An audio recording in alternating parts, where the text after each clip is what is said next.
今日は年金で実際に起きた悲劇を紹介したいと思います。悲劇に巻き込まれないために先にチャンネル登録をお願いします。70歳まで年金を受け取らずに繰り下げ受給を選択し、労働収入だけで生計を立ててきた山下さんかな。70歳を機に年金事務所へ受給開始の手続きに行きました。しかし、年金事務所で告げられた言葉は予想外のものでした。ファイナンシャルプランナーである辻本武氏が山下さんの身に起こった悲劇について詳しく解説します。繰り下げから5年70歳になり年金事務所で告げられた言葉。山下武さん70歳は長年勤め上げた大阪の鉄鋼会社を60歳で定年退職し、その後も嘱託職員としてその場所で働いていました。現在は一人暮らしで、趣味は週末に仲の良い同僚と釣りに出かけることです。山下さんはネット記事や会社の同僚などからの情報で、年金の繰り下げ受給をすることで受け取れる年金が増額するということを漠然と認知していました。そのため山下さんは60歳から受給できる特別支給の老齢厚生年金と65歳から受給できる老齢厚生年金を受け取らずに繰り下げ受給を選択し、自身の年金額を増やす計画を立てたのです。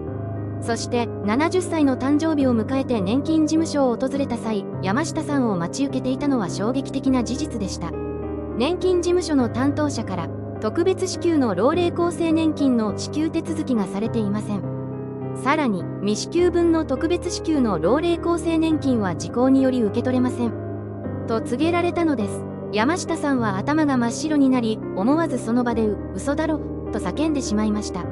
受け取らなかった年金のすべてが繰り下げ受給できていると信じていた山下さんにとって、この告知はまさに青天の霹靂です。その後、山下さんは気を落ち着かせ、どういうことかを詳しく確認してみたところ、担当者は次のように説明しました。特別支給の老齢厚生年金は65歳になる前に受給できる年金ですが、この年金は繰り下げることができず、山下様の場合は1954年生まれのため、61歳から受給を開始しなければなりません。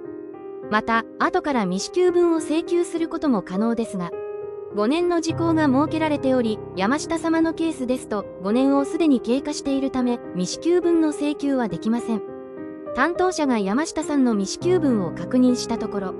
在職老齢年金による年金額カットを考慮しても未支給分が約200万円にも上ることが判明しました。特別支給の老齢厚生年金とは1985年の年金改正により導入された制度です。この改正により厚生年金の受給開始年齢が60歳から65歳へ段階的に引き上げられ、その移行期間をスムーズにするために設けられました。年金の支給開始年齢が60歳から65歳へ段階的に引き上げられている中、1954昭和29年3月生まれの山下さんの場合は本来61歳が支給開始年齢です。この場合、6165歳までの4年間特別支給の老齢厚生年金を受け取れるはずでしたが、山下さんはその年金を受け取るための手続きを一切していなかったのです。山下さんはこの説明を聞いて、自分がどれだけ大きな誤解をしていたかを理解しました。年金制度の複雑さを甘く見ていたこと、そしてきちんとした確認を怠ったことを深く後悔することになります。繰り下げ受給を正確に理解できていないことで起きた悲劇。山下さんは年金を繰り下げることで将来の年金を増額できることを認知していましたが、特別支給の老齢厚生年金に対しての理解が不十分であったため、このような悲劇が起きてしまったのです。年金の繰り下げ受給とは、65歳から受給できる年金の開始を遅らせることです。1ヶ月遅らせることで 0.7% 年金額を増額でき、最大で 84% 増額します。1、例えば、65歳から毎月20万円の年金を支給予定の人が5年間年金を繰り下げた場合、42% 増額した28万4000円を受給できます。しかし、この繰り下げ受給は60歳から受給できる特別支給の老齢厚生年金は対象外となってしまい、支給開始期間から受給する必要があるのです。ここが今回、山下さんが見落としてしまった一番のポイントになります。未請求分については、時効により対応不可能だったが、翌日、昇進状態で仕事をしていた山下さんのもとに彼と親しい同僚が訪れました。同僚は山下さんの事情を知り、信頼できるファイナンシャルプランナー FP を紹介します。そして山下さんは後日その FP と面談することになったのです。FP との面談の場では、残念ながら特別支給の老齢厚生年金の未請求分については、時効により対応不可能であることが再確認されました。FP によると、山下さんのようなケースは少なくないとのことです。その他にも、特別支給の老齢厚生年金を65歳前から受け取れる繰り上げ受給と勘違いされているケースもあるようです。しかし、FP は山下さんに70歳まで年金の受給を繰り下げたことにより、老齢厚生年金が予定されていた月額15万円から 42% 増の21万3000円に増額されることをポジティブに考えましょうと励ましました。そして FP は相談に来たこの機会に山下さんの家計全般を見直し、より充実した老後生活を送るための計画を一緒に立てることを提案したのです。具体的には支出の削減、効率的な貯蓄方法、そして可能であれば収入を増やすための副業や投資についても検討しました。この結果、山下さんは毎月の生活費を2万円節約することに成功。これを10年続ければ、失った200万円を穴埋めできそうです。確かに今回、自身のミスで特別支給の老齢厚生年金を受け取れなくなりましたが、この FP との面談を通じて山下さんは自身の家計状況を根元から見直すきっかけを得ることができました。山下さんは FP との面談で気持ちが吹っ切ることができ、引き続き仲の良い同僚と仕事を続けながら労働収入と増額した年金を受け取っています。働いている間は収入に余裕があるため、週末は趣味である釣りに出かけ、数ヶ月に一度は同僚と一緒に国内旅行を楽しんでいます。今後、繰り下げ受給は徐々に増えることが予想される。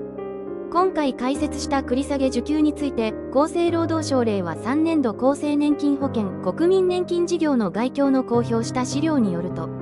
現時点では繰り下げ受給を選択した方の割合は国民年金で 1.8%、厚生年金では 1.2% にとどまっていますに。しかし、少しずつですが繰り下げ受給が世間に認知され始めていることもあり、今後は年金の繰り下げ受給を選択する人が徐々に増えていくことが予想されます。高年齢者雇用安定法により70歳までの就業確保措置を講じることが努力義務となり、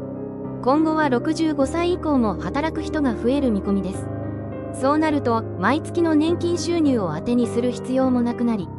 働きながら収入を得つつ、将来的により多くの年金を受け取れる繰り下げ受給を選択する方が増えることが予想されるでしょう。皆さんはどう思いますか？コメントで教えてね。チャンネル登録必須です。それでは皆さんのコメントを紹介していきましょう。年金を70歳から受給すると、65歳から受給するより毎月6万円増えます。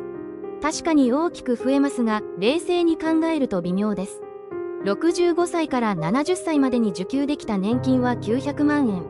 900万は大金ですよね。その900万円を放棄して毎月6万円多く年金を受け取ることに何のメリットがあるのでしょうか。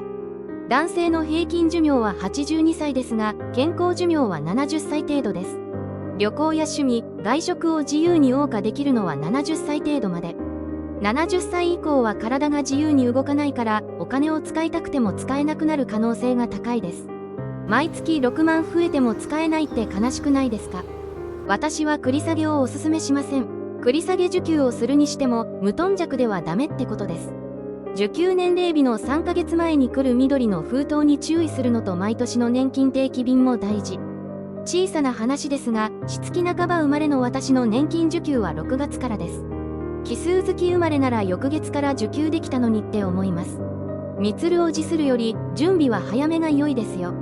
私も母が亡くなって未払い分の母の年金を受け取りに行った時、年金事務所で調べたところ未支給の年金記録が見つかったと告げられた。ただ母が受け取りの手続きをしてなく時効になってた。年金のシステムはかなり複雑なようです。年金の受給資格を得るときにはよく年金事務所などで相談した方が良い思う。特別支給の年金、最初は65歳から受け取れる年金と混同していたけど、YouTube でたまたま年金のことを調べた際、全く別物で特別支給の年金は、繰り下げには該当せず受け取らなきゃ損と知って、年金事務所から通知が来てすぐに申請して受給開始しました。YouTube には感謝です。だけどその特別支給の年金って、生まれた年で受け取れなくなるみたいですね。ムカついている人も多いんじゃないかと思います。なんかどんどん住みにくい世の中になっていくような気がします。この世代はなんとかなるだろう、勝手にやってくれるんだろという人が多いように感じます。昔はそれだけ余裕のある時代でした。国も会社も人材不足、育成不足、当たり前のように待ってたらこのようなことになると思います。自分の資産や生活を守りたいなら制度をしっかり見直し、今どの段階に自分がいるのかを見なければなりません。決まっている制度のことなんで単に愚痴なんだけど、年金は持っていくときは強制的に、場合によっては差し押さえまでして徴収していくのに、いざ受け取るときは申請しないと支給してくれない。繰り下げできない年金なら強制的に給付しちゃえば誰も取りっぱぐれなくて済むのに、要は申請しない人間が必ずいるから、その分儲けになるだろうという意識にしか思えない。全然国民に寄り添ってないよね。あくまでも愚痴ですけど、連絡は来なかったのかわからないが自身で理解していることが必要。自身も母が亡くなった時に受給金額に不足分があるのでと半年後に80万円振り込まれた。なぜ死亡届を出した時までわからなかったのかと思った。10年で80万なので月に直すと数千円だとは思うが、このようなことはあるのではと思う。今の若い人たちは関係ないですが、今60歳くらい以上が関係する特別支給の老齢厚生年金は繰り下受給ができません。送られてくる書類にもきちんと書かれていたと思います。そのため受給申請を怠るとこの記事のような悲劇が起きると思いますが、普通この手の書類は誰でもよく読むものなので、あまりない事例かと思います。そもそも徴収は自動的にされるような感じで、物事が進んでいくのに支払いはこちらが動かなければそのままになるってのがおかしいでしょ。こういうのマイナンバーカードとかを使って自動的かつ簡易的に手続きできるようにして、国民の生活保持に努めるべき事項じゃない。マイナンバーを保険証にするとかじゃないんだよ。国の複雑な仕組みをもっと簡単に手続きできるようにしてほしいのよ。それができないなら早くベーシックインカムとかにした方が良いよ。60歳以降年金に頼らず働いている人への在職老齢年金の見直しを国は早くしてください。48万円以上令和6年4月時点は年金をカットされるとどうしても調整を強いられます。フルタイムで働き賞与ももらえる雇用体系に早くするべきです。元気に働く高齢者はたくさんいてます。高齢者優遇とか言っている厚生労働省子育て支援金だって。健康保険から1人500円1500円も徴収して若い人に優遇しているではないか。ご視聴ありがとうございました。チャンネル登録は必須です。